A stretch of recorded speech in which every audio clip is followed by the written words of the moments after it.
السر اللي بيخلّيك إنك تكمّل حتى وأنت فاقد للشغف وفاقد للحماس وفاقد للحياة، ولكن في ناس بتكمّل ما بتقفش، يعني ناس ما شاء الله عليها دول ناس عارفين إن هم يعني يستخدموا شوية حاجات كده بتساعدهم في الموضوع دوّة.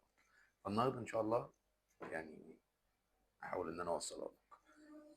آمم، أنت طبعًا أوقات بتحس إنك أنت خلاص أنت فاقد للشغف، مش قادر. فاقد للحياة، فاقد للحماس، ما فيش حاجة بتحركك، الوقود بتاعك مش موجود، طاقتك مش موجودة، مع إنك أنت كويس ولو رُحت كشفت على نفسك هتلاقي نفسك إن أنت كويس ما فيكش أي حاجة، ولكن أنت من جواك مش قادر.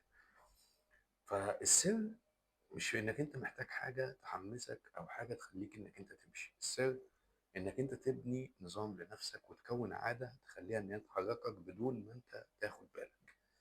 هنا بيكمن السر كله يعني اللي الدنيا بتبقى ماشية معاك ساعتها بتبقى كويسة وما فيش أي مشاكل وبيخلّيك إنّك تكمّل حتى لو أنت فاقد الحماس، سيستم ونظام.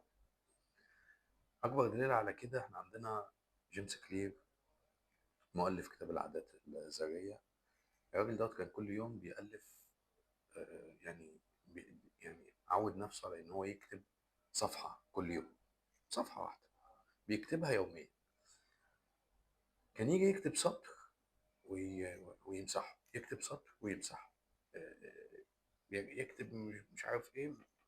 فالمهم إن هو كوّن عادة إن كل يوم لازم إنه يكتب صفحة، حتى لو فيها أخطاء، حتى لو مش مضبوطة، حتى لو مش هادفة، ولكن بعد سنة طلع لنا الكتاب العظيم العادات الذرية اللي غيّر حياة الملايين. الناس دايمًا بتستنى إن هي يبقى مزاجها كويس عشان تعمل الحاجة، مستعدة، يبقوا مثاليين أو يبقوا الظروف كاملة قدّامهم، ولكن الفرصة دي عمرها ما هتيجي. فأنت خلّي بالك المحترفين بيبدأوا، بيبدأوا وبعد كده بيبتدوا إن هم يعدّلوا، ولكن بيكوّنوا عادة كل يوم لازم يعملوها.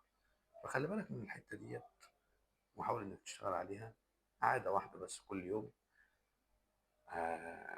بعد سنة هتشوف ليها نتيجة.